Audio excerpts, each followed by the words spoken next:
عیسیٰ ابن مریم جو ہیں جی اس پلانٹ ارتھ پہ ٹاپ کی جو ڈومیننٹ پرسنالٹیز ہیں نا جی ان میں سے ایک ہیں، اس میں کوئی شک نہیں ہے۔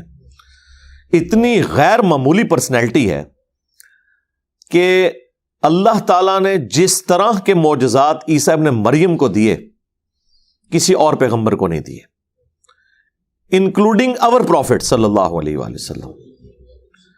آپ صلی اللہ علیہ وآلہ وسلم کی جو اوور آل فضیلت تمام انبیاء کے اوپر وہ اسٹیبلش ہے، لیکن چند ایک خوبیاں ایسی ہیں جو اللہ تعالیٰ نے مختلف پیغمبروں میں بانٹ دی ہیں۔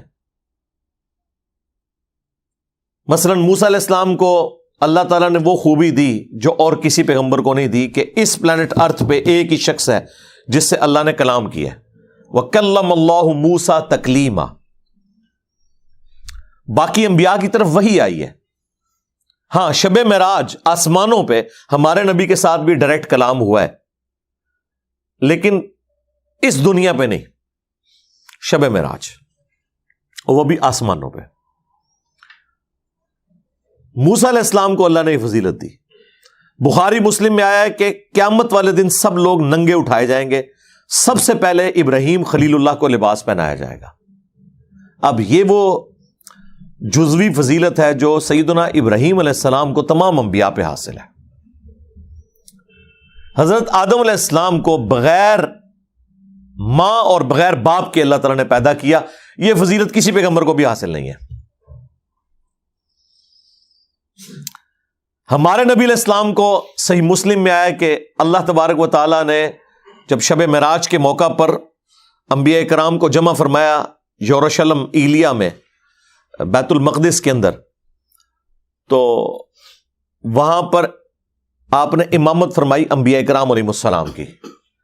یہ ایک اناؤنسمنٹ تھی اوور آل فضیلت کی جو قرآن میں آیا، تلک الرسل فضلنا بعضهم علی بعض، یہ اللہ کے رسول ہیں، بعض کو بعض پہ اللہ نے فضیلت دی ہے۔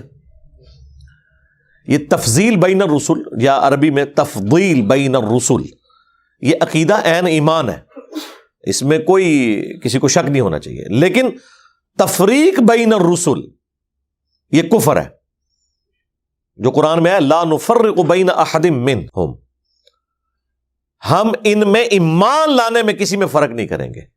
ہمارے لیے عیسیٰ ابن مریم کو پیغمبر ماننا بھی اتنا ہی ضروری ہے جتنا کہ محمد رسول اللہ کو صلی اللہ علیہ وآلہ وسلم۔ وہ سورۃ النساء میں آیا کہ اگر کوئی شخص سٹارٹ میں پارہ نمبر 6 کے سٹارٹ میں سورۃ النساء میں کہ اللہ اور رسول میں بھی ایمان لانے میں فرق کرے یا رسولوں میں ایمان لانے میں فرق کر دے، وہ پکا کافر ہے۔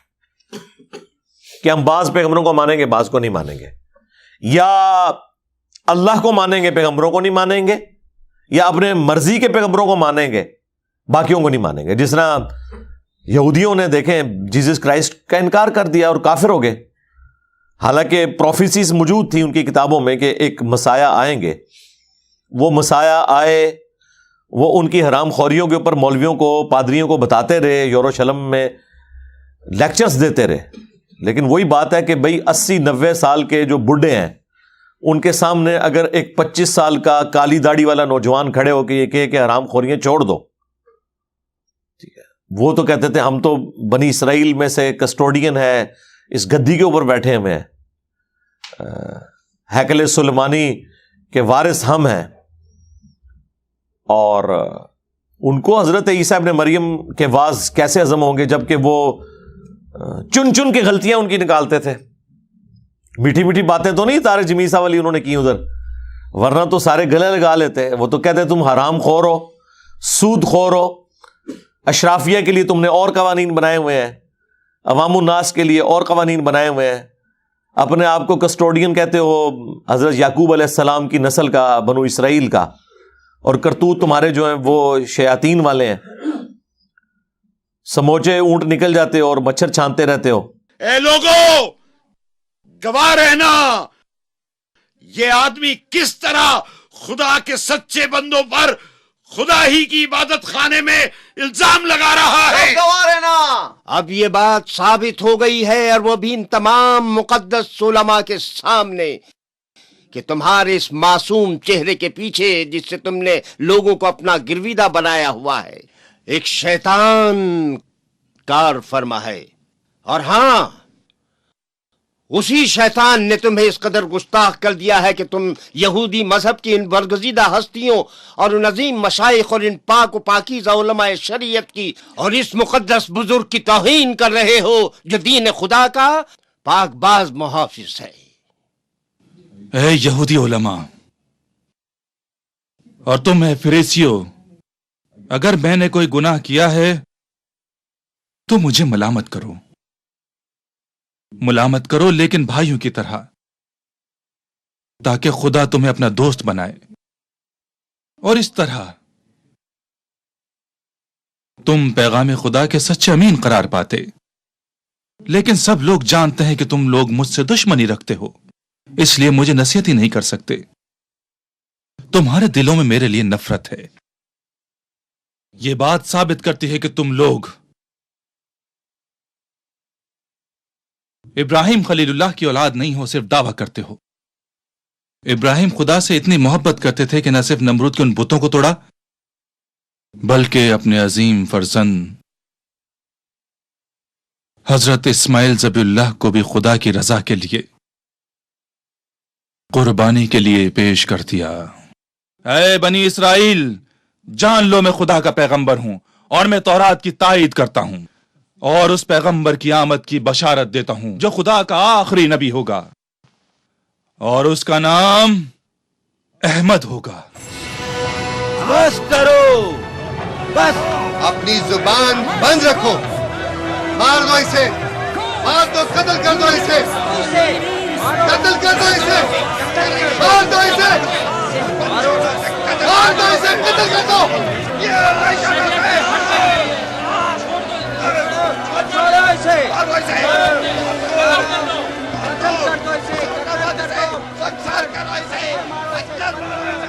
یہودی علماء کی شیطانی سازش کی وجہ سے عبادت گاہ میں موجود لوگ حضرت عیسیٰ علیہ السلام کے خلاف مشتعل ہو گئے۔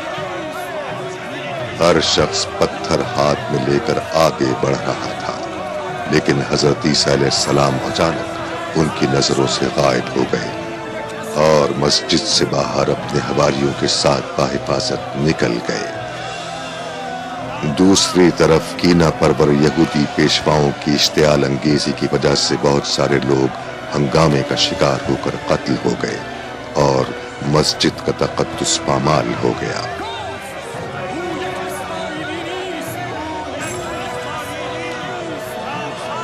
اب اس طرح کی جو کڑوی کڑوی باتیں ہیں، اختلافی موضوعات جو ہیں، یہ کون سن سکتا ہے؟ انہوں نے کہا جی ان کو قتل کریں گے، ہم قتل کے فتوے جاری کر دیے۔ اللہ تعالیٰ نے معجزانہ طور پر عیسیٰ ابن مریم کو آسمانوں پہ اٹھا لیا۔ قرآن پاک میں حضرت عیسیٰ ابن مریم علیہ السلام کا نام ایٹ لیسٹ 25 دفعہ آیا ہے، اور آپ کا جو ذکر خیر ہے وہ تو بہت زیادہ ہے۔ سب سے زیادہ تو حضرت موسیٰ علیہ السلام کا ہے، چونکہ ان کے زندگی کے واقعات بہت زیادہ ہیں نا، وہ صاحب امت نبی تھے۔ حضرت عیسیٰ ابن مریم نے تو اپنی زندگی کا تھوڑا حصہ ہی گزارا ہے، اور پھر اللہ تعالیٰ نے انہیں آسمانوں پہ اٹھا لیا۔ حیات مسیح اور نزول مسیح علیہ السلام میری ویڈیو دیکھ لیں، ریکارڈڈ ہے، اس میں نے تفصیل سے گفتگو اس حوالے سے کی ہے۔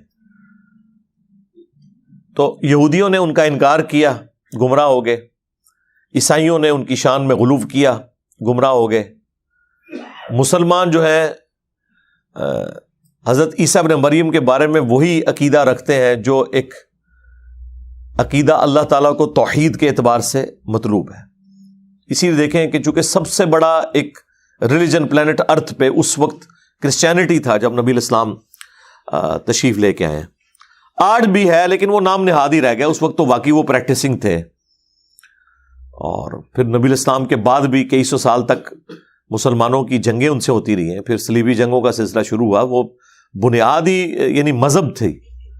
آج تو اس طرح یہ لوگ مذہبی نہیں رہے، سیکولر ہو چکے میں، اور اکثر یہ تو ایتھیسٹ ہو چکے میں، لیکن اس وقت تو یہ بہت مذہبی لوگ تھے۔ اس لیے قرآن پاک میں نبی الاسلام کو باقاعدہ ایجوکیٹ کیا گیا۔ سورہ آل عمران کا جو سٹارٹ ہے، آلموسٹ 70-80 آیات جو ہیں وہ نبی الاسلام کو نجران کے جو پادری تھے ان کے آنے سے پہلے ایجوکیٹ کیا گیا، کیونکہ انہیں تو سمجھ آ گئی تھی کہ یہ کوئی دعوت کھڑی ہوئی ہے، تو وہ وفد پورا لے کے آئے تھے یہ کنفرم کرنے کے لیے کہ یہ واقعی اللہ کے پیغمبر ہیں یا نہیں ہیں۔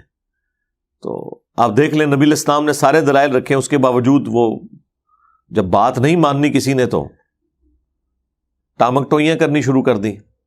آج بھی آپ دیکھ لیں مولویوں کے سامنے آپ آیات رکھیں، حدیث رکھیں، کوئی نہیں بات مانتے۔ یہ ایٹیچیوڈ وہی ہے جو علماء یہود کا، علماء نصارہ کا تھا۔ چونکہ نبی علیہ السلام کو تو اللہ نے منوانا تھا، تو پھر سورہ آل عمران میں 61 نمبر آیت نازل ہوئی کہ اے نبی اب آخری حال یہ ہے کہ ان کے ساتھ مباہلہ کیا جائے گا، اور یہ نبی نہیں کرنا ہوتا ہے۔ ظاہر ہے نبی کو تو اللہ نے منوانا ہے نا دنیا پہ۔ میرا اور آپ کا کام نہیں ہے کہ ہم جا کے مباہلے کریں، یہاں پہ لوگ موبائلوں کا ایک دوسرے کو چیلنج کرتے رہتے ہیں۔ بھائی ہم نے تو گیون سرکمسٹانسز میں جو پیغمبر کی بات ہے وہ سامنے رکھنی ہے۔ کسی کو مباہلے کرنے کا شوق ہے، جا کے ہندوؤں سے مباہلے کرو، کرسچن سے کرو، ان سے تو کوئی نہیں کرتا۔ مسلمان ایک دوسرے کو چیلنج دے رہے ہوتے ہیں کہ جی میرے ساتھ مباہلہ کرو، اندازہ کرو۔ تو یہ اسپیسیفکلی نبی کا ایک خاصہ ہے، اور وہ اللہ تبارک و تعالیٰ نے ایسا روب ڈالا جب سورہ آل عمران کی آیت نمبر 61 نازل ہوئی کہ اے نبی ان سے فرماؤ کہ اپنے بیٹوں کو تم لے آؤ، ہم بھی اپنے بیٹوں کو لے آتے ہیں، تم بھی اپنی عورتوں کو لے آؤ، ہم بھی اپنی عورتوں کو لے آتے ہیں، تم خود آ جاؤ، ہم بھی خود آتے ہیں، اور پھر کھلے میدان میں اللہ کے حضور گڑگڑاتے ہیں کہ جو جھوٹا ہے اس پہ اللہ کی لعنت ہو۔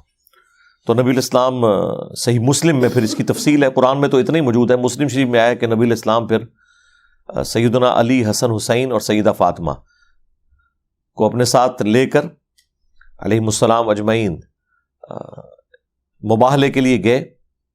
حالانکہ نبی علیہ السلام کی اس وقت کم از کم 9 بیویاں تو تھیں، آپ کسی کو نہیں ساتھ لے کے گئے۔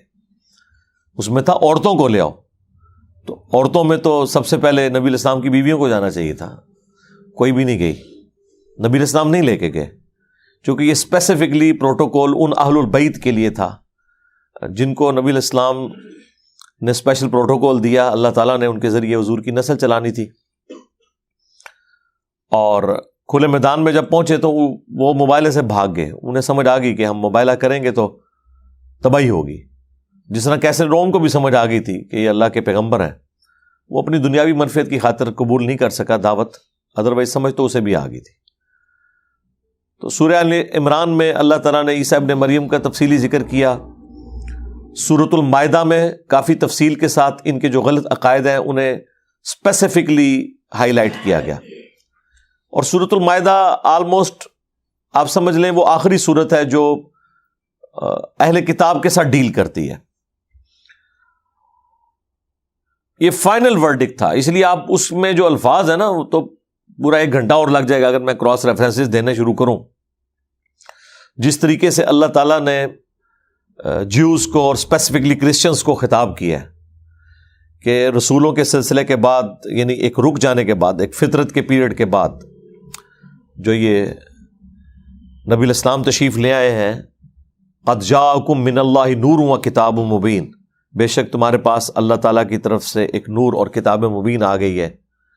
اور پھر ان کے عقائد کا رد جس طرح کیا، لقد کفر الذین قالوا ان اللہ هو المسیح ابن مریم، وہ کھلا کفر کر رہے ہیں جو کہہ رہے ہیں کہ اللہ ہی عیسیٰ ابن مریم ہے اور عیسیٰ ابن مریم ہی اللہ ہے، اور تم اللہ کا کیا بگاڑ لوگے اگر اللہ ارادہ کرے عیسیٰ کو، ان کی ماں کو اور جتنے زمین میں آباد ہیں انہیں ہلاک کر دے۔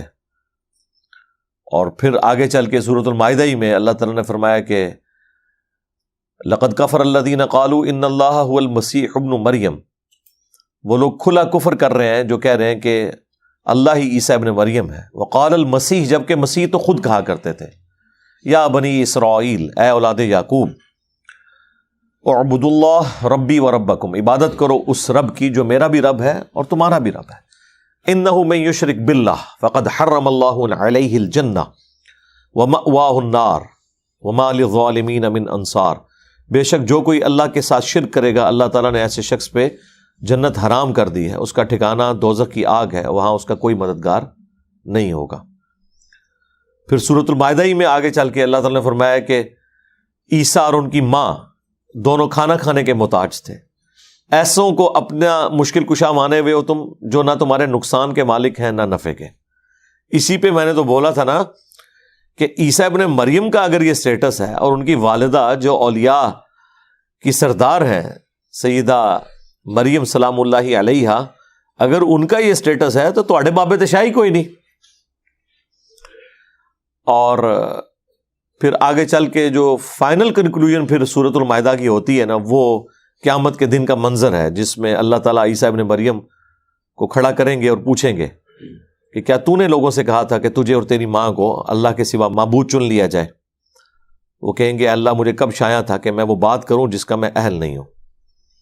میں نے تو ان سے وہی کہا تھا جو تو نے مجھے وہی کیا تھا کہ عبادت کرو اللہ کی جو تمہارا بھی رب ہے اور میرا بھی رب ہے. اور بالفرض اگر میں نے کوئی ایسی بات کی تھی تو اے اللہ وہ تو جانتا ہے، جو تیرے جی میں ہے وہ میں نہیں جانتا، جو میرے جی میں ہے وہ تو جانتا ہے. یعنی اگر میرے دل میں بھی کہیں کوئی ایسی لالچ تھی تو تیرے علم میں ہے. میں ان پر گواہ تھا جب تک ان میں موجود تھا، جب تو نے مجھے اٹھا لیا تو ہی ان پر گواہ تھا. اب یہ تیرے بندے ہیں، چاہے انہیں بخش دے چاہے ان کے ساتھ عذاب والا معاملہ فرمائے. تو اللہ تعالیٰ فرمائے گا آج کا وہ دن ہے جس دن سچوں کو ان کا عقیدہ ہی فائدہ دے گا. یعنی عیسیٰ ابن مریم تو اعلان برات کر دیں گے اپنے ماننے والوں سے جو اس حوالے سے ان کے بارے میں غلط عقائد کلیم کیے ہیں. پھر جو ان کا مرزانہ پیدائش کا ذکر ہے وہ سورہ آل عمران کے اندر ہے، اور پھر سورہ مریم میں بغیر باپ کے پیدا کیا اللہ تعالیٰ نے انہیں. اسی لیے سورۃ النساء میں اللہ تعالیٰ نے فرمایا یہ روح من، اللہ کی طرف سے خاص روح ہے. یعنی اللہ کی روح سے مراد اللہ کی پیدا کردہ مخلوق روح. اللہ تو خود روح سے پاک ہے نا، اللہ کی زندگی کی تو مثال ہی نہیں بیان کی جا سکتی. اور پھر سورہ الزخرف میں آیا کہ عیسیٰ ابن مریم قیامت کی خبر ہے. اور سورہ آل عمران میں ذکر آیا کہ اللہ تعالیٰ نے انہیں اوپر اٹھا لیا اور ان کے خلاف مکر کرنے والے لوگوں کو ذلیل و خوار کیا. واللہ خیر الماکرین، اللہ کی خفیہ تدبیر سب سے بہتر تھی. اور سورۃ النساء میں تو بڑی یعنی تفصیل کے ساتھ اس چیز کو ڈسکس کیا. وما قتلوہ وما صلبوہ ولکن شبہ لہم، نہ تو وہ قتل کیے گئے نہ صلیب دیے گئے بلکہ معاملہ مشتبہ ہو گیا، ایمبیگوس ہو گیا. اور پھر اللہ تعالیٰ فرمایا بلکہ اللہ نے انہیں اپنی طرف اٹھا لیا، اور اہل کتاب میں سے کوئی نہیں بچے گا مگر یہ کہ وہ ان کی موت سے پہلے ان پر ایمان لے آئے گا.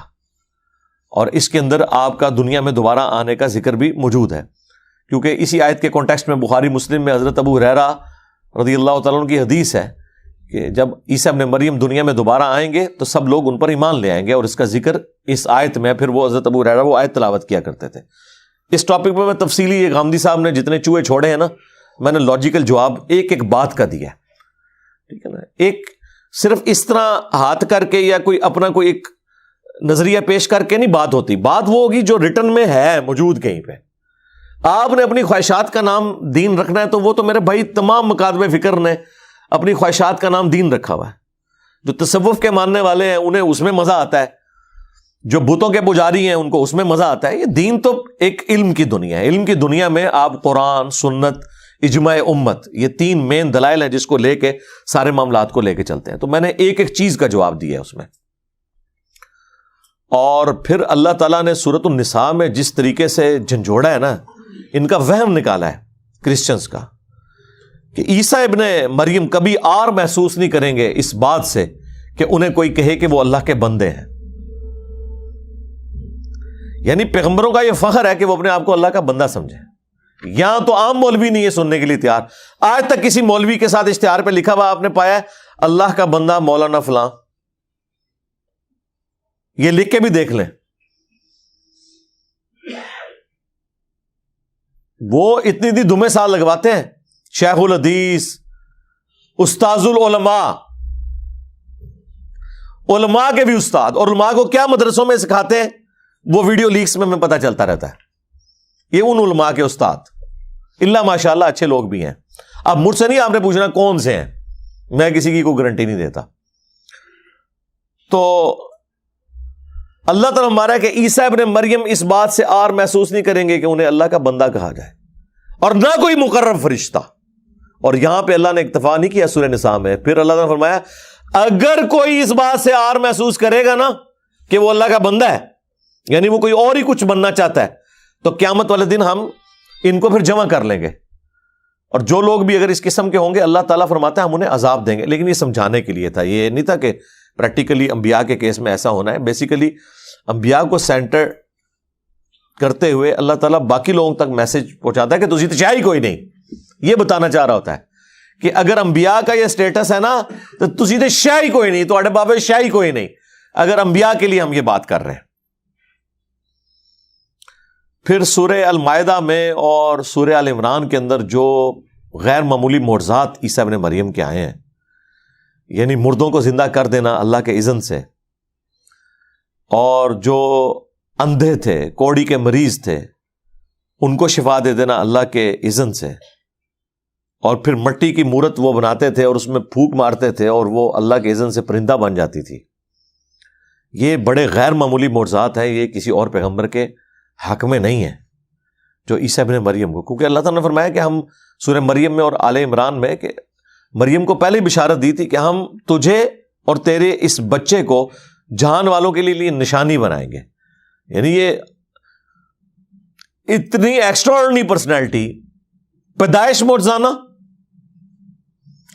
دنیا سے اٹھایا جانا معجزانہ، اور معجزات تو بے شمار،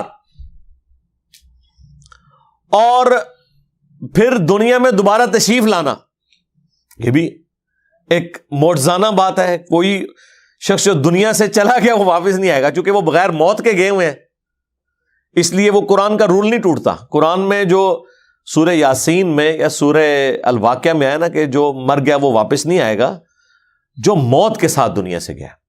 عیسیٰ ابن مریم موت کے ساتھ نہیں گئے، وہ زندہ اٹھائے گئے، اس لیے واپس آئیں گے، اور پھر 40 سال تک یہاں پہ رہیں گے. جامع ترمذی میں حدیث ہے کہ وہ قبر رسول کے ساتھ دفن ہوں گے. بخاری مسلم میں حدیث ہے صلیب کو توڑ دیں گے، خنزیر کو قتل کر دیں گے، جزیہ موقوف کر دیں گے، دنیا میں امن ہو جائے گا، اور کرسچنز اسلام قبول کر لیں گے. اور کرسچنز بھی اسی انتظار میں کہ انہوں نے دنیا میں آنا ہے، اور مسلمان بھی اسی انتظار میں. سب کوئی یعنی اپنے اپنے اعتبار سے امید ہے. اب مجھے بتائیں کسی مسلمان کو 1% بھی کبھی وہم آتا ہے کہ یہ جو کرسچنز امید لگا کے بیٹھے ہوئے ہیں کہ ان کی مرضی کے مطابق وہ یہاں پہ وہ 3 خداؤں کا عقیدہ پھیلائیں گے؟ کیا کسی مسلمان کو وہم بھی آتا ہے کہ یہ لوگ ٹھیک کہہ رہے ہیں 2.25 ارب؟ نہیں آتا نا.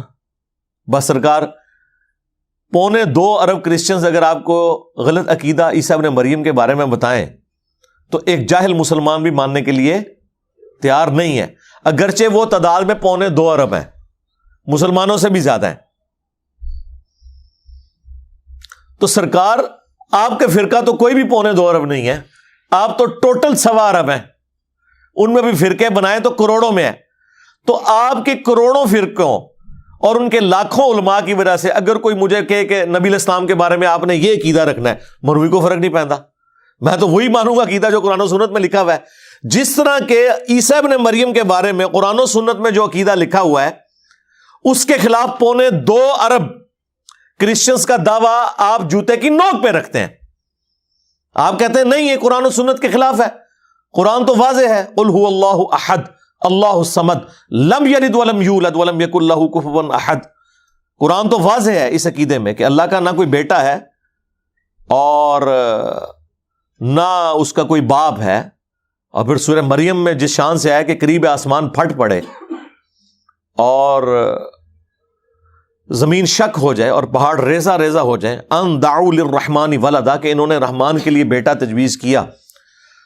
تو آپ کہتے ہیں ہم تو قطعاً ماننے کے لیے تیار نہیں ہیں. تو بھائی 2.25 ارب لوگوں کی چیخو پکار آپ سننے کے لیے تیار نہیں ہیں تو آپ کروڑوں میں بھی ہو، ہم آپ کی چیخوں کو کبھی خاطر میں نہیں لائیں گے. رسول اللہ کے بارے میں کوئی ایسا عقیدہ رکھنے کے اعتبار سے جو نبی الاسلام کی تعلیم کردہ تعلیمات قرآن و سنت کی شکل میں جو ہمارے پاس موجود ہیں ان کے خلاف ہو. سمپل ہے. آلریڈی یہ بھی تو یہی کچھ کر رہے ہیں نا، سارے مسلمان یہی کر رہے ہیں. تو ان لوگوں کی دھونس جس طرح آپ پہ اثر نہیں کرتی، اس طرح آپ کے علماء کی دھونس بھی ہم پہ کوئی اثر نہیں کرتی. میں نے اس لیے بارہ کہا ہے کہ جن بابوں کے بارے میں آپ کا عقیدہ ہے نا، یہ قبر سے بھی نکلا ہے، اور ہم سے کلام بھی کرنا شروع کر دیں، تب بھی ہم کہیں گے حق وہ ہے جو قرآن و سنت میں لکھا ہوا ہے. سیدھی سی بات ہے. ویسے ایسا ہوگا نہیں ہے، نکلتے ہی غائب کر دیں گے انہیں، لا حول ولا قوت الا باللہ پڑھ کے. ٹھیک ہے، لیکن میں یہ سمجھانے کے لیے کہہ رہا ہوں کہ اگر ایسا ہو بھی جائے تو کوئی فرق نہیں پڑتا. یہی تو امتحان ہے آپ کے لیے کہ آپ نے قرآن و سنت کو ماننا ہے یا دجال کے فالوورز کی طرح آپ نے شعبدہ بازیوں سے امپریس ہونا ہے. وہ دجال کے پیچھے جتنے لگیں گے وہ شعبدہ بازیوں سے امپریس ہوں گے نا.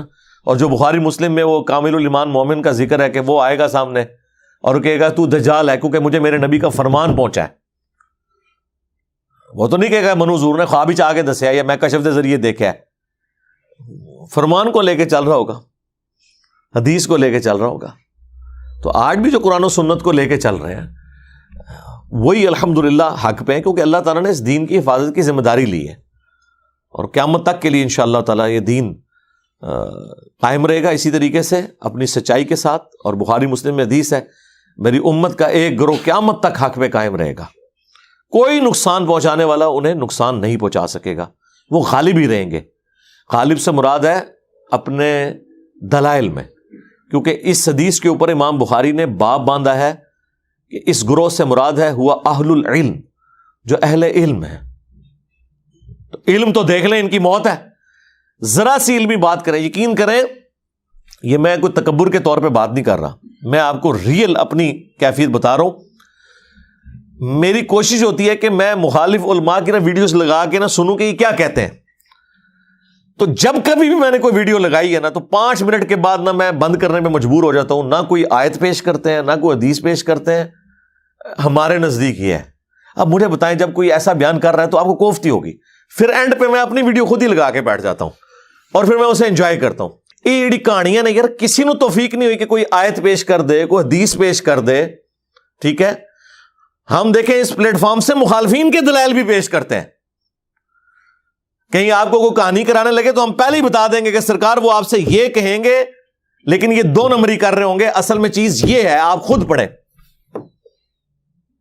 یہ کیا ہوا کہ جی یہ بھی کہہ رہے ہیں یہ بھی کہہ رہے ہیں، تو ہم کس کی بات مانیں؟ سرکار یہ تو اسی طریقے سے ہے کہ ایک بندہ کہے کہ یہ جو ٹیبل ہے یہ 3 فٹ چوڑا ہے، اور دوسرا لمبی داڑھی والا کہے یہ نہیں 3 کلومیٹر چوڑا ہے. تو آپ کہیں چونکہ اس کی داڑھی لمبی ہے لہٰذا اس کو میں نے 3 کلومیٹر ماننا ہے. تو آپ تو مان سکتے ہیں لیکن آپ کا بچہ نہیں مانے گا. وہ کہے گا ابا جی عقل نہیں تھوڑی کام کر دی، تسی داڑھی پہ دیکھ دے ہو، میں تو نظر پہ آ رہا ہے کہ 3 کلومیٹر نہیں ہے یہ. ٹھیک ہے، یا داڑیاں لمبی ہونے پہ پگڑیاں بڑی باندھنے کے اوپر لوگ فیصلے کرتے ہیں. اور تیسرا طریقہ آسان یہ ہے کہ آپ فیتا لیں. ٹھیک ہے، فیتا مار کے دیکھ لو، اگر یہ فیتے میں 3 فٹ نکل آتا ہے تو چاہے کوئی انگریز ہے، کلین شیو ہے، داڑھی والا ہے، بغیر داڑھی والا ہے، جو بھی ہے اس کی بات آپ مان لیں. اور اگر یہ نہیں نکلتا تو چاہے یہ پورا ایک سلسلہ ہو 1200-1400 سال کے علماء کا، تو وہ نسل ظاہر گمراہی بھی تو بچے دیتی ہے نا، نسل در نسل. وہ سارے نقال ایک دوسرے سے نقل کرتے کرتے کرتے کرتے آتے ہیں. مثلا میں نے کئی دفعہ بتایا کہ مفتی تقی عثمانی صاحب چونکہ اس وقت مفتی اعظم دیوبند پلانٹ ارتھ پہ ہیں، اب انہوں نے حضرت میر معاویہ رضی اللہ تعالیٰ عنہ کے دفاع پہ ایک کتاب لکھی مولانا مودودی کے خلاف. وہ آپ کتاب پڑھیں تو یقین کریں ہمارا عام اسٹوڈنٹ بھی وہ کہے گا کہ یار یہ مفتی اعظم ہے. اچھا، لیکن وہ انہوں نے، آپ جیسے لوگ تو انہوں نے کبھی ایکسپیکٹ نہیں کیا تھے کہ یہ ایسی مخلوق بھی دنیا میں آ جائے گی جو کہے گی 10 کتنے لکھے ہے. یہ تو ایکسپیکٹ نہیں کر رہے تھے. وہ تو انہی کو پڑھا رہے تھے جن کا عقیدہ صرف یہ ہے کہ مفتی صاحب نے فرما دیا.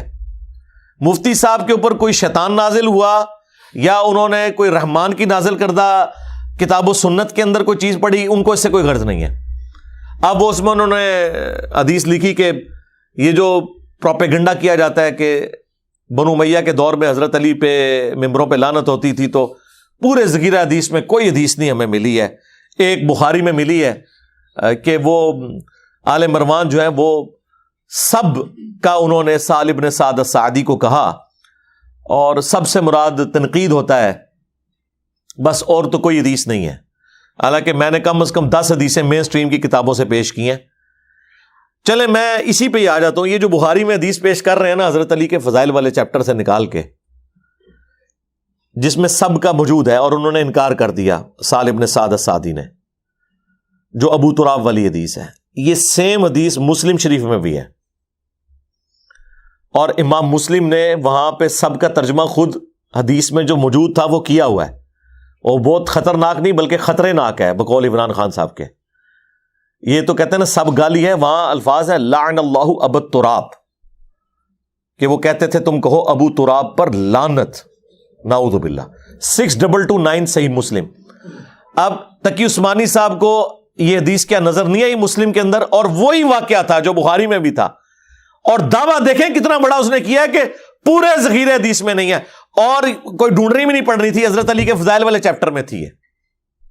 حضرت علی حضرت عثمان کے بارے میں کوئی بات ہے نا جو کرٹیکلی ان کی پرسنالٹی سے ریلیٹڈ ہے، تو ایک جاہل آدمی بھی فضائل والے چیپٹر میں ہی کھول کے نکالے گا نا. تو میں نے کہا تھا کہ یا تو تقی عثمانی صاحب جاہل ہیں، اور یا پھر پکے منافق ہیں. جو منافق وہ والا منافق نہیں، وہ کفر والا. مراد یہ جو بخاری مسلم ہے نا کہ منافق کی 4 نشانیاں ہیں: بات کرے گا تو جھوٹ بولے گا، معاملہ ہو جائے گا تو گالی گلوچ پہ اتر آئے گا، وعدہ کرے گا تو توڑ دے گا، امانت میں خیانت کرے گا، یعنی غلط بیانی کرے گا. یا تو یہ منافقت ہے اور یا جہالت ہے، تیسری کوئی اور چیز نہیں ہے. تیسری مخلوق ادھر کوئی نہیں ہوتی ہے. علم کی دنیا میں یا کسی کو کوئی بات پتہ نہیں ہوتی، یا اسے پتہ ہوتی ہے اور وہ ڈنڈی مار جاتا ہے. اب یہ اگر بات ہے نا تو پھر تو بڑے سے بڑا مفتی بھی فارغ ہے. اگر اس نے ڈنڈی ماری ہے وہ علماء یہود کا پیروکار ہے. تو لہذا ہلکا فتوی لگانا چاہیے کہ یہ لوگ علم دین سے جاہل ہیں، بیچاروں کو پتہ ہی کوئی نہیں. ان کے لیے تو جاہل ہونا بھی بہت بڑی گالی ہے، لیکن کم از کم جس ادبی ڈگری کے یہ لوگ حقدار ہیں نا وہ جاہل ہے. ویسے ہم تو ان پہ علماء یہود والا حکم لگائیں، لیکن ہم پھر بھی سلوشن اینڈ پہ رہتے ہیں کہ نہیں یار، سب سے ہلکا حکم لگاتے ہیں کہ آپ لوگ قرآن و سنت کی تعلیمات سے جاہل ہیں، آپ کو نہیں پتا. اور اسی طریقے سے میں ایک جگہ آج سے 3-4 سال پہلے وہ جو جماعت اسلامی کے MNA بھی رہے ہیں اسلام آباد سے، کیا نام ہے ان کا، میاں اسلم صاحب حافظہ اللہ تعالی، بڑے دیندار آدمی ماشاءاللہ.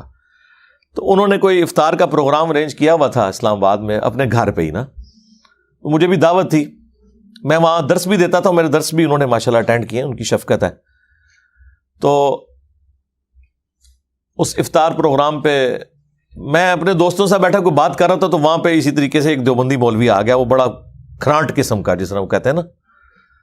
تو حالانکہ ٹاپک کوئی اور ڈسکس ہو رہا تھا، تو وہ مودودی صاحب کے اوپر چڑھ گیا نا. کہتا ہے مودودی صاحب نے ہمیں خلافت و ملوکیت میں یہ لکھا ہے کہ جی صحابہ کرام کو مجبور کیا جاتا تھا بنو امیہ کے دور میں سب و شتم کے اوپر. تو یہ سب جھوٹ لکھا ہوا ہے، وہ سب کا مطلب تنقید ہوتا ہے. اور میں نے کہا یار اللہ کے بندے، تقی عثمانی صاحب کی اس کتابچی سے باہر نکلیں، دنیا باہر بہت بڑی ہے، وہاں تم پڑھ آئے ہو، تم نے بخاری مسلم خود پڑھی ہے؟ کہتا میں نے پڑھی نہیں لیکن مجھے پتا ہے یہ نہیں ہے. میں نے کہا بھی مسلم شریف لے کے آتے ہیں، ابھی فیصلہ کر لیتے ہیں. یہ حدیث کا نمبر ہے، حضرت علی کے فضائل والا چیپٹر کھولو، غدیر خم کی حدیث 4 حدیثیں اکٹھی 6225 سے 6228 قرآن اور اہل بیت، اور اس سے اگلی حدیث 6229 میں لعن اللہ ابو تراب ہے. وہ جی تپ گیا، اس کی جھاگ چھوٹ گئی، کہتا ہو ہی نہیں سکتا. میں نے کہا یار ہو گیا ہے. میں بھی جب غلاف کعبہ پکڑ کے یہ دعا کر رہا تھا نا کہ اللہ مجھے بریلوی مارنا، کیونکہ بریلویت ہی اسلام ہے، تو میں تو اس وقت یہی سمجھتا تھا نا. لیکن جب مجھے بعد میں پتا چلا کہ یار انہوں نے نبی الاسلام کے نام پہ کتنا بڑا دھوکہ میرے ساتھ کیا ہے، تو اب میں اس غم کو لے کے بیٹھا رہوں کہ یار اس وقت یہ ہو گیا ہوا تھا، تو اب وہ غم نہ مجھے جائے. بھائی ہدایت ملنے کی خوشی دنیا کے ہر غم کے اوپر بھاری ہے. انہی غموں کی وجہ سے تو مشرکین عرب نے بھی نبی الاسلام کی دعوت نہیں قبول کی کہ ہمارے آباء و اجداد کا کیا بنے گا. اور یار وہ گئے جہنم میں، تم اپنی فکر کرو. یا تو ہونا کہ تم بھی گمراہی پہ مر جاؤ تو اس کی وجہ سے تمہارے آباء و اجداد کو اللہ تعالیٰ جنت میں بھیج دے گا کہ ٹھیک ہے تو نے بھی اپنے آباء و اجداد کا راستہ نہیں چھوڑا تھا تو لہٰذا دونوں کو ہی جنت میں بھیجتا ہوں، پھر تو چلو مسئلہ حل ہو جائے. لیکن ایسا تو نہیں ہونا، تو اس غم میں نہ مرے. تو یہ تو اللہ کا شکر ہے ایک مبارک دور ہے، اب ہر چیز بلیک اینڈ وائٹ میں سامنے آ رہی ہے. کل ہماری ویڈیو اپلوڈ ہوئی ہے گنبد خضرا کے سائے والی، آپ دیکھیں. میں انتظار میں، ابھی بریلویوں نے کہنا ہے، ان کے علماء نے کہنا ہم نے تو کبھی نہیں کہا کہ گنبد خضرا کا سایہ نہیں ہے. نبی علیہ السلام کے سائے مبارک والی حدیثیں بھی میں نے اس میں حاکم سے اور مسند احمد سے ڈسپلے کرائی ہیں. اور دیکھیں پھر یہ لوگ جو ضعیف حدیثوں کے پیچھے بھی چلتے ہیں، ان حدیثوں کا انکار کرنا شروع کر دیں گے، تعویلات کرنا شروع کر دیں گے. حالانکہ حدیث کی ضرورت نہیں ہے. میں نے بتایا ان پرنسپل جو روٹین سے ہٹ کے بات کرے گا اس نے دلیل پیش کرنی ہے. اور پروفیسر احمد رفیع اختر صاحب میرے استاد ہیں، حالانکہ وہ آپ کو پتہ ہے صوفیوں کی لائن میں ہے. میں بھی اس وقت بریلوی تھا جب میں نے ان کو سننا شروع کیا 2001-2 میں. 2008-9 تک میں جاتا رہوں ریگولرلی پروگرام. بعد میں تو خیر حالات و واقعات ایسے نہیں رہے، ابھی بھی کبھی موقع مل جائے تو کوئی ویڈیو دیکھ لیتے ہیں. تو پہلی بار میں نے ان کے منہ سے یہ بات سنی اور انہوں نے بڑا پیارا جملہ بولا. انہوں نے کہا کہ اگر رسول اللہ کا سایہ نہ ہوتا تو اس پلانٹ ارتھ پہ نبی علیہ السلام کا نمبر 1 اگر کوئی حصی معجزہ ہوتا نا تو وہ یہ ہوتا.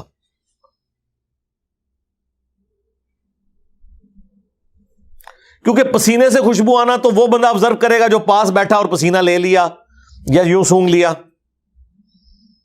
یا آپ علیہ السلام کی انگلیوں سے پانی کے چشمے جاری ہونا وہ لوگ آبزرو کریں گے جو سفر میں آپ کے ساتھ تھے. پھر آپ علیہ السلام کا پیٹھ کے پیچھے دیکھنا، یہ تو آپ خود فرما رہے ہیں. باہر سے تو ہمارے پاس کوئی سورس نہیں ہے جج کرنے کا سوائے ان لوگوں کے کہ جن کو حضور نے نماز کے پیچھے دیکھ لیا کہ کوئی حرکت کر رہے ہیں اور حضور نے بعد میں انہیں کہا کہ یہ تم کیوں ایسے کر رہے تھے، تو وہ تو مان لیں گے کہ واقعی حضور کا رخ تو ادھر تھا اور ہمیں پیچھے بھی دیکھ رہے تھے. لیکن سرکار ایک معجزہ ایسا ہے جو کافر ہو یا مسلمان ہو، جن ہو یا انسان ہو، عالم ہو یا جاہل ہو، انسان ہو یا جانور ہو، وہ آبزرو کر لے گا. اور وہ معجزہ یہ ہے کہ کسی شخص کا سایہ نہ ہو. یہ تو ہر بندہ آبزرو کرے گا. اور سائنٹیفکلی اور معجزانہ طور پہ بھی ظاہر ہے ایک چیز کا ایک اسلوب ہے. یہ چیز جب سامنے آئے گی تو کوئی انکار کی گنجائش نہیں رہتی کہ یہ فزیکل فینومینا آف نیچر کو توڑنے والی چیز ہے. اور یہ اتنا محکم قانون ہے کہ اللہ تعالیٰ نے قرآن میں بیان کیا ہے سورۃ النحل کی آیت نمبر 48 میں کہ اللہ نے جتنی چیزیں پیدا فرمائی ہیں ان کے سائے ہیں جو فزیکل ورلڈ کی چیزیں ہیں. جنات ہیں یا فرشتے ہیں وہ تو ہمیں نظر ہی نہیں آتے، وہ تو لطیف چیزیں جو فزیکل ہیں، جیسے جانور ہیں، انسان ہیں، پلانٹس ہیں، پہاڑ ہیں، درخت ہیں، یہ جتنی چیزیں. اور ان کے سائے اللہ کو سجدہ کرتے ہیں. یعنی ایک بڑی تمثیل سے یہ چیز بیان کی ہے. جیسے صبح کے وقت سورج نکلتا ہے نا ایسے، تو آپ دیکھتے ہیں کہ چیزوں کے سائے کتنے لمبے ہوتے ہیں. پھر جو سورج اوپر جاتا ہے وہ سایہ چھوٹا ہونا شروع ہو جاتا ہے، حتیٰ کہ جب یہاں پہنچتا ہے بالکل چھوٹا، پھر وہ یوں. تو وہ گویا کہ صبح وہ سجدے میں گرے ہوتے ہیں، پھر وہ قیام میں جاتے ہیں اور پھر غروب کے وقت سجدے میں چلے جاتے ہیں. تو اللہ تعالیٰ نے اس کو اس اعتبار سے بیان کیا ہے کہ اللہ نے جو صفت رکھی ہے کہ چیزوں کے سائے سجدہ کر رہے ہیں. کوئی بھی شخص خواہ وہ اللہ کا ماننے والا ہے یا نہیں ماننے والا، وہ اللہ کے سامنے جھکے یا نہ جھکے، اس کے سائے نے اللہ کے سامنے ضرور جھکنا ہے. یہ فزیکلی اللہ تعالیٰ نے اس کے ساتھ چیز جوڑ دی ہے. تو وہ مجھے پروفیسر صاحب کا وہ جملہ بھولتا نہیں ہے. انہوں نے کہا کہ یہ معجزہ اگر ہوتا تو یہ سب سے بڑا معجزہ ہوتا اور دنیا کی ہر حدیث کی کتاب میں یہ معجزہ لکھا ہوا ہوتا. پہلا معجزہ اگر کوئی ہوتا نا، کیونکہ نبی علیہ السلام کی جتنی چیزیں صحابہ نے آبزرو کی ہیں، جو کامن آبزرویشن میں وہ نقل کی ہیں نا، تو حدیث کی کتابوں میں سب سے بڑی جو کامن آبزرویشن حضور کے کیس میں ہونی تھی نا، وہ یہی ہونی تھی کہ نبی علیہ السلام کا سایہ نہیں تھا. جیسا کہ بخاری مسلم میں آیا کہ نبی علیہ السلام کے پسینے سے خوشبو آتی تھی اور صحابہ کرام اسے عطر کے طور پہ استعمال کرتے تھے. بخاری مسلم میں آیا کہ نبی علیہ السلام اپنی پیٹھ کے پیچھے بھی دیکھ لیتے تھے ان 2 آنکھوں کے ساتھ. یہاں پہ آنکھ نہیں تھی پھر بھی آپ کو پورا پیچھے تک نظر آتا تھا. بخاری مسلم میں حدیث ہے نبی علیہ السلام کی مبارک انگلیوں سے پانی کے چشمے جاری ہوئے صلح حدیبیہ کے موقع پر. جابر بن عبداللہ کہتے ہیں اس وقت ہم 1500 تھے, 1,00,000 بھی ہوتے تو وہ پانی زیادہ تھا. ہم 1500 نے پانی پیا, جانوروں کو پلایا, سٹور بھی کر لیا, تب بھی وہ پانی ختم نہیں ہوا. جن صحابہ کرام نے اتنے بڑے بڑے حصی معجزات حضور کے روایت کی ہیں وہ نبی علیہ السلام کے سایہ مبارک نہ ہونے والا معجزہ بیان کر دیتے, نہیں ہوا. یہ خصائص الکبریٰ کتاب میں وہ جلال الدین سیوطی نے بے سند روایت لکھ دی. وہ جذبات میں آ کے لکھ دیتے ہیں نا لوگ, جذبات میں آ کے تو لوگوں نے, ایک اسلامی بھائی کا بیان ہے اسے حضور میں کی خواب میں زیارت ہوئی. ہاں ہمارے ایک جاننے والے بزرگ ہیں, ان کے آگے سے جاننے والے بزرگ ہیں, ان کے ایک جاننے والے بزرگ نے خواب میں دیکھا کہ جنید جمشید ہمارے پاس پہنچ گیا ہے. ٹھیک ہے, یہ اس طرح کے جذباتی جملے تو لوگ بیان کر دیتے ہیں.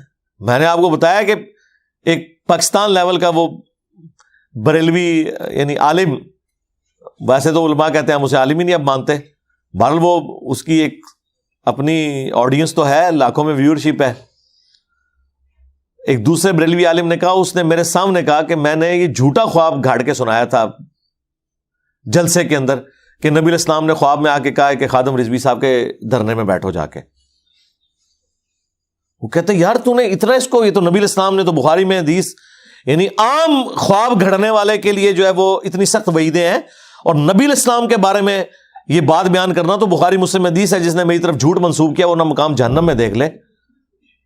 اور تو نے یہ خواب, وہ کہتا ہے جی بس وہ کوئی مجمع کو دیکھ کے ایسا میرے اوپر کوئی رکت طاری ہوئی, وہ وجدان کی کوئی کیفیت تھی, تو میں کہ چلو ترنا بھی ادھر ہو رہا سی تھے, بس صرف پبلک کو خوش کرنے کے لیے اپنی اپنی حاضری لگوا دیتے.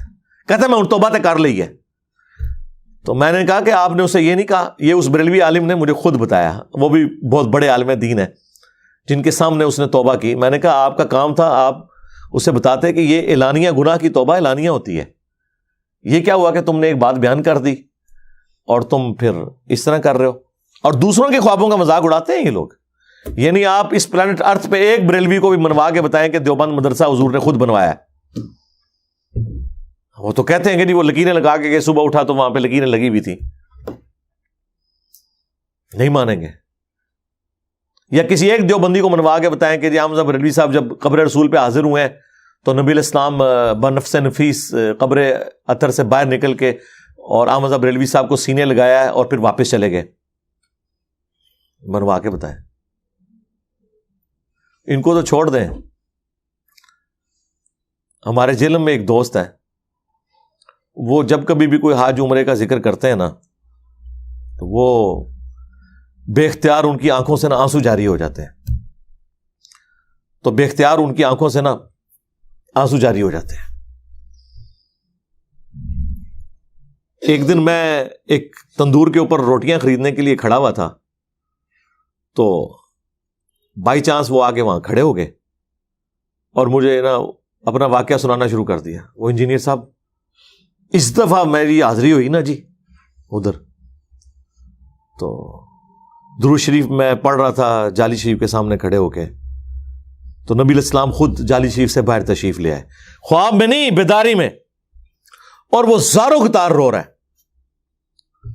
اچھا آپ یہ حالت دیکھ کے تو آپ تو متزلزل ہو جائیں گے, یار واقعی ٹھیک ہی کہہ رہا ہو. اور مجھے ایک تو اتنا غصہ آ رہا تھا, پلس مجھے اس پہ ترس آ رہا تھا, اور میں یہ سوچ رہا تھا کہ میں اب اس کو کیسے یہ بات کہوں کہ جب یہ تیرے ساتھ ہوا تھا تجھے چاہیے تھا ایک دفعہ تو پڑھتا لا حول ولا قوت الا باللہ, تاکہ کنفرم ہو جاتا کہ یہ شیطانی ایکسپیرینس ہے تیرے ساتھ یا رحمانی. یہ تو کنفرم کرنا آپ کا حق ہے نا. لیکن مجھے یقین تھا کہ اگر میں اسے یہ بات کروں تو اس نے تو مجھے درجے شہادت پہ پہنچا دینا ہے.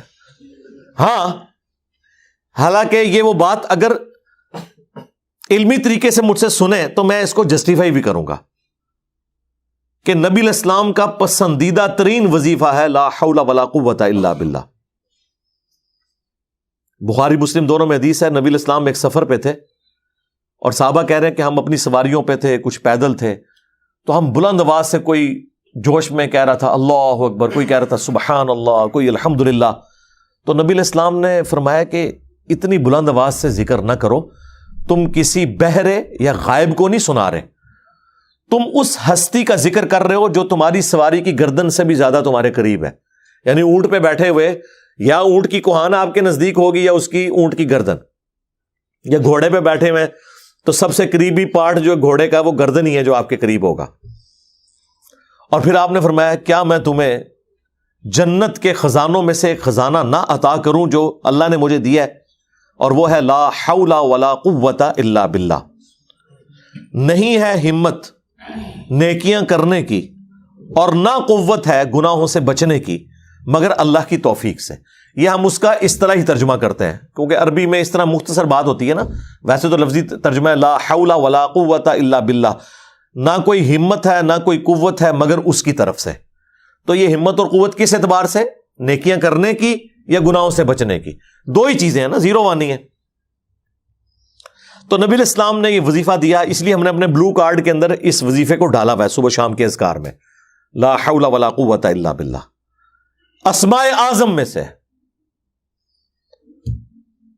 نبی علیہ السلام جب کوئی وظیفہ تعلیم کریں اور کہیں فخریہ کہ مجھے میرے رب نے جنت کے خزانوں میں سے ایک خزانہ دیا ہے، اس نبی کے سامنے اگر میں اس خزانے کا ذکر کروں اور حضور کو یہ بات یاد دلاؤں کہ آپ کے سامنے لوگ سبحان اللہ، الحمدللہ، اللہ اکبر، جو خود بہت بڑے وظیفے ہیں، اتنی اونچی آواز میں پڑھ رہے تھے، اور آپ نے کہا تھا کہ یہ بھی وظیفے اپنی جگہ، لیکن میں تمہیں ایک اور وظیفہ بتاتا ہوں جو جنت کے خزانوں میں سے اللہ نے مجھے دیا ہے.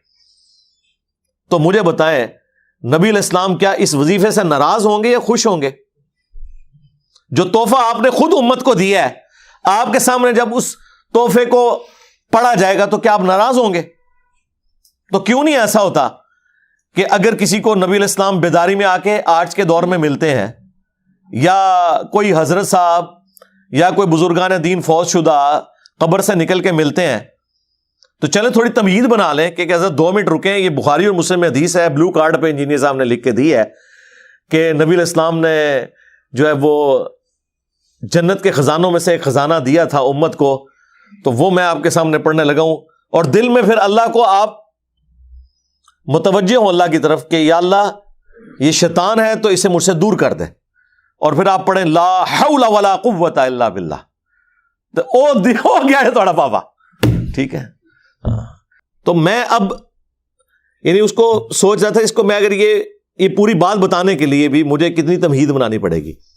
اور پھر دوسرا پہلو میں اکثر اسی والے سے یہ سوچتا ہوں، اس سے بڑی کسی مسلمان کی کیا بدبختی ہو سکتی ہے کہ دوسرا مسلمان اسے آیت اور حدیث سناتے ہوئے ڈرے. پوائنٹ ٹو بی نوٹڈ، یہ میری زندگی کا سب سے بڑا غم ہے کہ ایک مسلمان ڈرتا ہے دوسرے مسلمان کو قرآن کی آیت پیش کرتے ہوئے، حدیث پیش کرتے ہوئے، کہ ابھی میں نے آیت اور حدیث پڑھی تو یہ میرے اوپر گستاخ ہونے کا فتویٰ لگا دے گا، یا نبی کے گستاخ ہونے کا یا کسی بزرگ کے گستاخ ہونے کا، نعوذ باللہ من ذالک. تو اس سے اگلا سوال ہے، کیا وہ دوسرا شخص جس کے شر سے آپ ڈر رہے ہیں وہ مسلمان ہے؟ یہ ذرا آپ نے فیصلہ کرنا ہے. جس کے سامنے آپ قرآن اور سنت پیش کرتے ہوئے ڈریں کہ یہ کتے کی طرح مجھے کاٹ لے گا، جو علماء سو کی اللہ تعالیٰ نے خوبی بیان کی ہے انورٹڈ کامز میں، تو وہ پھر مسلمان تو کوئی نہیں ہے. ہاں پاکستان کے شناختی کارڈ میں مسلمان ہے. آپ میرے سامنے آ کے قرآن کی آیت یا حدیث بیان کریں تو میں تو کوئی برا نہیں مناؤں گا. مجھے تو بڑی خوشی ہوتی ہے جب کوئی مجھے کوٹ کرتا ہے کہ سر یہ آیت میں ہی لکھا ہوا ہے، اور اگر وہ صحیح بات کوٹ کر رہا ہوتا ہے تو مجھے خوشی ہوتی ہے، اور اگر وہ اس آیت کو آؤٹ آف کانٹیکسٹ سمجھا ہوتا ہے تو بھی مجھے خوشی ہوتی ہے کہ میں اب اس کا صحیح فارم بتاؤں گا کہ یہ آیت پیچھے سے پڑھو، یہ اس کانٹیکسٹ میں یہ بات ہوئی تھی، اور خود فیصلہ کرو کہ تمہارے مولوی نے تمہیں دھوکہ دیا ہے کہ نہیں دیا. ہمارا تو خون بڑھتا ہے ہمیں کوئی آیت اور حدیث پیش کرے کہ اب ہم اسے صحیح فارم بتائیں گے.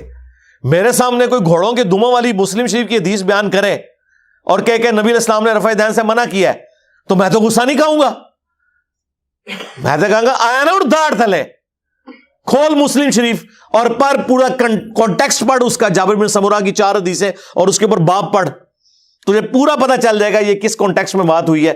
وہ تشہد میں صحابہ کرام ہاتھ سے سلام کرتے تھے دائیں بائیں، انہوں نے پکڑ کے اس پہ لگا دیا، اور یہ انہوں نے نہیں پرانوں نے بھی لگائی ہے، اس لیے جز رفع الیدین میں امام بخاری نے لکھا ہے کہ ان لوگوں کو اللہ کے عذاب سے ڈرنا چاہیے جو سلام پھیرتے وقت والی یہ حدیث جو مسلم شریف میں آئی ہے اس کو رفع الیدین کے خلاف پیش کرتے ہیں کہ اللہ کا عذاب ان پہ آ جائے گا کہ نبی علیہ السلام کی سنت کی دشمنی میں اتنا آگے چلے گئے ہیں کہ وہ قرآن و سنت میں تعریف کر رہے ہیں۔ اس سے آپ کو پتا چلا کہ قرآن و سنت میں تعریف صرف آج کے حنفی نہیں کرتے، امام بخاری کے دور کے حنفی بھی یہی کام کرتے تھے۔ ہاں، جس طرح کافر آج ہو چاہے نبی کے سامنے والا کافر ہو، کافر تو کافر ہے، انکاری تو انکاری ہے، منافق تو منافق ہے، تو مینٹالٹی وہی چل رہی ہے۔ کسی شخص کے حق پہ ہونے کا لٹمس ٹیسٹ یہ ہے کہ اسے آپ قرآن کی آیت اور حدیث پیش کریں اور وہ آگے سے ناراض نہ ہو، کتا بن کے نہ پڑ جائے، آپ کو کاٹے نہ، بلکہ کہ ہاں جی اچھا بتائیں کدھر لکھی ہوئی ہے، میں ابھی انشاءاللہ تعالیٰ دیکھتا ہوں واقعی ایسا ہی ہے تو میں انشاءاللہ اپنی اصلاح کر لوں گا۔ اور اگر اس کی بجائے اس کی جھاگ چھوٹنا شروع ہو جائے اور کہ تو اب مجھے بتائے گا کہ قرآن میں کیا لکھا ہوا ہے، تو مجھے بتائے گا حدیث میں کیا لکھا ہوا ہے، وہ سرکار تسی تے شاید نہیں جنہاں کو تسی پڑھے ہو انہوں نے قرآن حدیث کچھ نہیں حاصل کیتا، قرآن کی تفسیریں لکھ کے فوت ہو گئے ہیں اور عقیدے قرآن کے خلاف ہیں۔ سورہ لقمان میں نا بچے کے دودھ چھڑانے کی عمر کا جب ذکر آیا نا 2 سال، تو آپ دیکھیں شبیر احمد عثمانی جنہوں نے محمد علی جناح کا جنازہ پڑھایا تھا اور محمود الحسن دیوبندی صاحب جنہوں نے قرآن کا ترجمہ لکھا تھا، جنہیں ہمارے ڈاکٹر سرار صاحب بھی اپنے بھول پن میں شیخ الہند کہا کرتے تھے، وہ شیخ الہند صاحب جو تھے نا دیوبند کے، ظاہرہ بریلوی تو نہیں انہیں شیخ الہند مانتے نا، لہٰذا ہم تو ساتھ لفظ بولیں گے کہ شیخ الہند آف دیوبند۔ اب وہ بریلویوں کا کیا ہے، وہ شیخ دوسرے لگیں گے جو شیطان کو کہتے ہیں، شیخ الشیطان بابا جی کہنے ہوتے سنا۔ تو شیخ الہند کے ساتھ حاشیے پہ تفسیر لکھی ہے شبیر احمد عثمانی نے، اور یہ وہی شبیر احمد عثمانی ہیں جو دیوبند کے محدث بھی تھے، اور انہی کی نسبت کی وجہ سے مفتی شفیع صاحب جو تقی عثمانی صاحب کے والد ہیں، انہوں نے اپنے بیٹے کے ساتھ جو عثمانی نسبت لگائی ہے نا وہ اپنے استاد کی وجہ سے لگائی ہے، شبیر احمد عثمانی صاحب کی نسبت، ورنہ وہ خود تو کوئی عثمانی نہیں تھے لکھتے، نہ یہ ہے کہ یہ سلطنت عثمانیہ کے کوئی ان اولاد میں سے آ رہے ہیں۔ تو شبیر احمد عثمانی صاحب نے اس کا حاشیہ لکھا ہے، اور وہ سورہ لقمان میں جا کے لکھتے ہیں کہ قرآن میں واضح آیا ہے کہ بچے کی دودھ چھڑانے کی عمر 2 سال ہے، لیکن امام حنیفہ کے نزدیک 2.5 سال ہے۔ ہو سکتا ہے ان کے پاس بھی کوئی دلیل ہو سکتا ہے، یعنی ہو سکتا ہے تو 2 گتیں نے درمیان ہی ہے نا، لب نہ کتے ہے، آپ بھی تلاش کریں ہم بھی تلاش کرتے ہیں، تو ٹائم قیامت تک ہے، بجائے یہ کہنے کہ یار انہیں غلطی لگ گئی تھی کہ مطلب وہ انہوں نے غلط رزلٹ نکال لیا، نہیں بات نہیں ماننی۔ وہی میں نے کہا نا یہ اپنے بزرگوں کو کہیں گے کہ حضرت آپ کو ایک ہی غلطی لگی ہے، اور وہ یہ کہ آپ کو یہ غلطی لگی کہ آپ اس معاملے میں غلط ہیں، آپ کی صرف ہم ایک غلطی مانیں گے کہ کہیں پہ آپ کی غلطی آپ کو خود نظر آ گئی نا تو آپ وہ غلطی مان لیں تو یہ سب سے بڑی آپ کی غلطی ہوگی۔ صلو علی محمد وآل محمد، اللہم صلی علی محمد وعلی آل محمد واصحاب محمد۔